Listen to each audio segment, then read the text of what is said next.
রাজ্যের শিক্ষক দুর্নীতি নিয়ে হাইকোর্টের বিচারপতি অভিজিৎ গাঙ্গুলি যে 952 জন শিক্ষকের নিয়োগ অবৈধ বলে বাতিল করেছিলেন ডিসেম্বর মাসে, সেই তালিকায় থাকা এক শিক্ষিকা নদিয়ার কৃষ্ণনগরে শক্তিনগর বালিকা উচ্চ বিদ্যালয়ে এখনো পর্যন্ত বহাল তবিয়তে শিক্ষকতা করে চলেছেন। এ বিষয়ে আমরা সরাসরি ওই শিক্ষিকা ও বিদ্যালয়ের প্রধান শিক্ষিকার সঙ্গে যোগাযোগ করে জানতে পারি যে তারা এই বিষয়ে সম্পূর্ণভাবে ওয়াকিবহাল থাকলেও পর্ষদ বা জেলা স্কুল পরিদর্শকের তরফ থেকে কোনো নির্দেশিকাই পাননি। তাই ওই শিক্ষিকা, যার নাম অনুভা খাতুন, তিনি শিক্ষকতা করে চলেছেন। এ বিষয়ে যখন আমরা জেলা স্কুল পরিদর্শক দীপেন্দু পালের দপ্তরে যাই, সেখানে আমাদের বলা হয়, স্যার আজ সারাদিন কারোর সঙ্গেই দেখা করবেন না। আমরা আমাদের পরিচয় দিলেও তিনি দেখা করবেন না বলে স্পষ্টভাবে জানিয়ে দেওয়া হয়।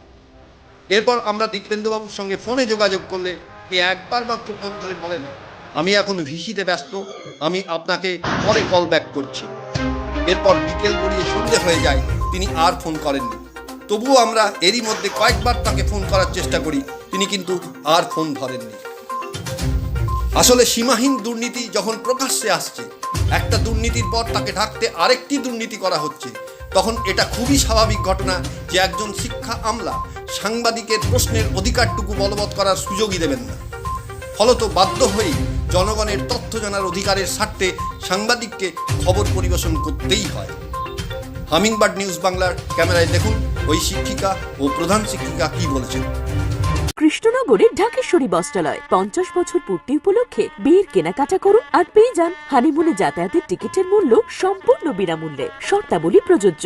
নাম ছিল, সেটা হচ্ছে লাস্ট একটা লিস্ট বেরিয়েছিল, সেটা কোথায় 900 কত জনের একটা লিস্ট বেরিয়েছিল, সেটাতে ওর নাম ছিল, সেটা দেখেছিলাম। আর আপনি যেরকম বলছেন যে বেশি নাম্বার পেয়ে উনি চাকরি পেয়েছেন ইত্যাদি, সেটা ফেসবুকে দেখেছিলাম। এখন দেখুন, ও তো 2019 সালে চাকরি পেয়েছিল, আর স্কুল তো ওর এমপ্লয়ার না, ওর এমপ্লয়ার হচ্ছে পর্ষদ।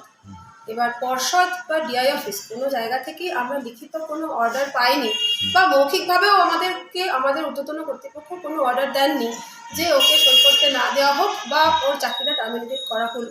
এই মর্মে কোনো অর্ডার আমাদেরকে দেওয়া হয়নি।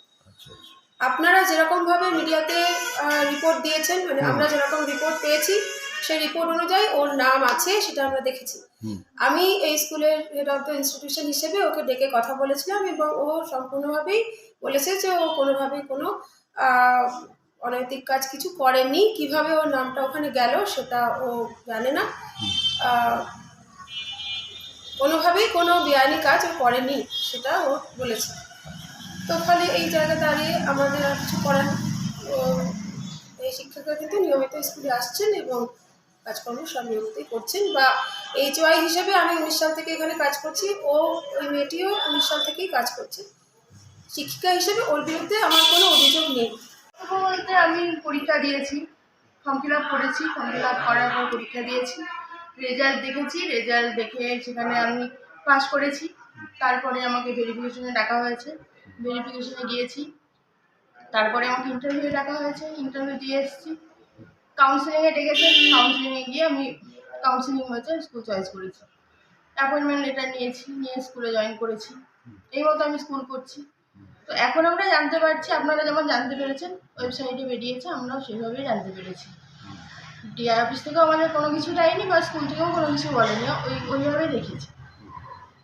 তো সেই জন্য আমরা যেহেতু স্কুলে জয়েন করেছি অ্যাপয়েন্টমেন্ট লেটার দিয়ে, তো সেই মতো আমরা স্কুলে আসছি। এ বিষয়ে আপনার কি মনে হয়, যে আপনাকে ফাঁসানো হচ্ছে না ভুলবশত নাম এসেছে? না, আমি ফাঁসানো হচ্ছে বা ভুলবশত নাম এসছে আমি বলবো না, কারণ আমি তো পরীক্ষা দিয়েছি, পরীক্ষা দিয়ে রেজাল্ট পেয়েছি, পেয়ে যেভাবে পুরো তালিকাটা, যে তালিকাটাতে তোমার নাম আছে 927 জনের তালিকায়, সেই তালিকায় যে তোমার নাম এসছে সেটা কি সঠিকভাবেই এসছে না সেটা তোমাকে? না, ওটা অবশ্যই ভুলবশত এসছে। সেই সম্পর্কে সেটাই ভুলবশতই, কারণ হচ্ছে আমি পুরো প্রসেস কমপ্লিট করে আমি স্কুলে জয়েন করেছি, কিন্তু এভাবে নামটা কেন এলো সেটা তো আমি বুঝতে পারছি না, সেটা কোর্টে বিচারাধীন। আপনি কত নম্বর পেয়েছিলেন? 53 পেয়েছিলাম। কিন্তু আপনাকে দেখানো হচ্ছে আপনার যে সিটে, সেটা আপনি 27 নম্বর পেয়েছিলেন। সেটা আমি কি করে বলবো, ওটা স্ক্যান কপি ওটা। কিন্তু তো আপনার ওএমআর শিটও আমার কাছে আছে। ওএমআর শিটে এবং আপনার যে রিটিন যে এই দুটো মিলিয়ে দেখেছেন আপনি কত নম্বর পেয়েছেন? না, ওইটা আমি এখনো দেখিনি সেভাবে। If you like this video, please subscribe, like and share. Hit the bell icon for upcoming events.